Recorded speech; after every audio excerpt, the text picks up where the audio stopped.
तू मल्ला तू लोक पन्नन ठीकरियां बदाम पन्ने तू मल्ला तू लोक बौन मंडिया न्या करे तू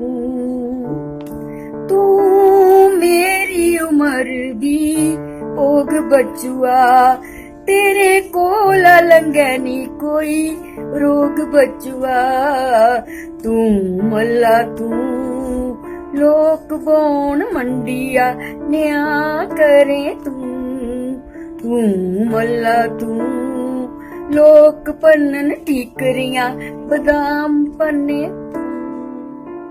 आज सुबह सुबह ये समाचार सुनकर, दुखद समाचार सुनकर बड़ा हृदय को दुख हुआ कि जिस लेडी ने पूरे जम्मू कश्मीर के लिए संघर्ष किया, पूरा अपना जीवन डोगरी साहित्य के लिए, संग्रहालय के लिए और डोगरी भाषा को 8वें शेड्यूल में जोड़ने के लिए सबके साथ मिलकर उन्होंने बार दिल्ली बाहर जहाँ जा सकती थी उसको उस काम को किया। डोगरी हमारी 8वें शेड्यूल में है। अटल जी उस वक्त हमारे प्रधानमंत्री थे और उनके साथ वो बहुत से गीत लिखे, किताबें लिखी उन्होंने। उनके गीत फिर गाए भी गए उन द्वारा लिखे हुए लता मंगेशकर जी से। और उनका बहुत बड़ा संग्रहालय यहाँ पर है। करनगर में उनके भाई रहते हैं आशुतोष जी, और उनके मेरा आना जाना रहता है। बहुत बड़ी उनकी एक लाइब्रेरी है, उसको हम कैसे संजोएं उसके ऊपर कुछ ना कुछ विचार करके मैं प्रयास करूँगा कि कहीं ना कहीं स्मार्ट सिटी से एक अच्छी लाइब्रेरी मतलब बनाई जाए हमारी पद्मा सचदेवा जी के लिए, उनके नाम से, ताकि उनका नाम हमेशा के लिए जम्मू में, जो उन्होंने डोगरों के लिए, जम्मू के लिए, जम्मू कश्मीर के लिए काम किया, हमारा भी दायित्व है कि उनका नाम भी हमेशा के लिए जम्मू कश्मीर के अंदर याद रहे, ताकि आने वाली पीढ़ियाँ भी जब वहाँ उस लाइब्रेरी में जाएँ तो उनको पता चले कि ये ही पद्मा सचदेवी थी। बिल्कुल, आज सुबह ही एक सूचना मिली जिसके तहत अपने हमारे आदरणीय पद्मा सचदेवा जी जो आज हमारे बीच में नहीं रहे, मेरी उनकी फैमिली मेम्बर से बात हुई थी मॉर्निंग में ही। वो अभी बॉम्बे के लिए निकल चुके हैं सभी।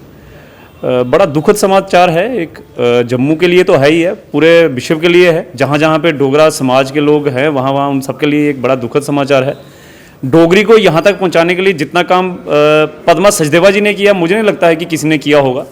आज अगर हम लोग देख रहे हैं कि डोगरी 8th शेड्यूल में है, तो उसके लिए भी जितनी भी एफर्ट्स की गई हैं, मुझे लगता है उसमें सबसे ज़्यादा सराहनीय कदम जो हैं वो इन्होंने उठाए थे। और उसी के चलते इनको पद्म अवार्ड से भी सराहा गया, जिनको साहित्य अवार्ड भी मिला हुआ है। और मैं कहता हूँ ये एक बड़ा दुखद समाचार है पूरे जम्मू वासियों के लिए। आज पूरा जम्मू में जगह जगह देख रहे हैं, आप लोग सोशल मीडिया पे देख रहे हैं कि लोग इन्हीं को फॉलो कर रहे हैं। और मैं आपके माध्यम से ये कहना चाहता हूँ कि एक वो शख्सियत जिन्होंने ऐसी साहित्य में ऐसी अपनी पोइट्री, ऐसे सॉन्ग लिखे जिसे हमारे पूरे हिंदुस्तान नहीं पूरे विश्व के हम लोग जो कह सकते हैं कोकिला श्रीमती लता मंगेशकर जी, उनकी आवाज़ में भी वो सारे के सारे गाने गाए हुए थे, जिसमें तू मल्ला तू है। मैं चाहता हूँ कि वो जो जितने भी वो गाने हैं, जितने भी वो डोगरी के हैं, वो सारे एटलीस्ट हम अपने बच्चों को बताएं कि हमारी डोगरी को बचाने के लिए इन्होंने कितना साथ दिया, कितना सहयोग दिया। आज वो हमारे बीच में नहीं रहे, हम सब के लिए बहुत दुखद है।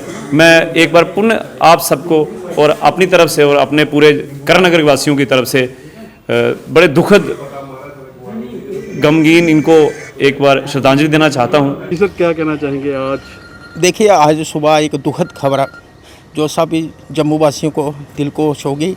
पद्मा सचदेवा जो जम्मू की एक डोगरी की पहचान थी, काफ़ी सारे उन्होंने गीत लिखे। डोगरी को एक बार प्रधानमंत्री अटल बिहारी की सरकार में उन्होंने डोगरी को 8वें शेड्यूल में शामिल करने के लिए बहुत जिद्दोजहद की और डोगरी को शामिल भी कराया गया, ताकि डोगरी हमारी जो एक मीठी भाषा डोगरी भाषा है, वो काफ़ी जिद्दोजहद करने के बाद उन्होंने एक प्रयास करने के बाद काफ़ी सारा मुकाम हासिल किया। और काफ़ी सारी डोगरी गीत जो लता जी की आवाज़ में ही गाए गए, पलाश भाई डोगरिया तू मल्ला तू, आज भी जब वो गीत चलता है तो तन में एक ऐसी महसूस होता है, अलग होता है डोगरी का भी कोई इतना अच्छा गाना है। आज पद्मा सचदेवा जी चले जाने के बाद सारा जम्मू कश्मीर और रियासत बहुत दुखी है। मैं भगवान से यही प्रार्थना करता हूँ उनको अपने चरणों में जगह दे और ऐसा ही डोगरी समाज आगे बढ़ता रहे।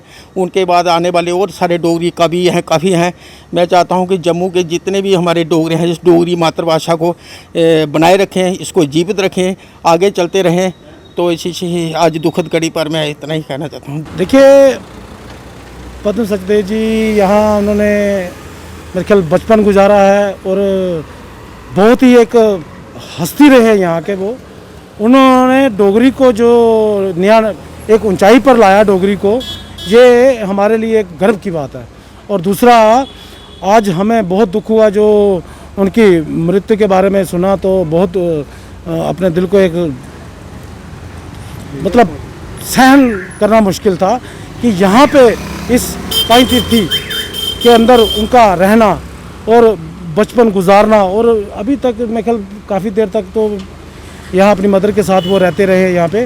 और उन्होंने डोगरी को जो मतलब एक नया नाम दिया, मतलब डोगरी को 8वीं सूची में, जब आदरणीय अटल बिहारी वाजपेयी जी की सरकार थी तब उन्होंने इसको उठाया था, इस मुद्दे को, तो उन्होंने उसको 8वीं सूची में लाया। ये मेरा एक आज बड़ा दुर्भाग्य की बात है कि वो हमारे बीच नहीं रहे, लेकिन उन्होंने जो नए नए गीत जो उन्होंने उस टाइम किए थे वो मतलब सुनने वाले थे।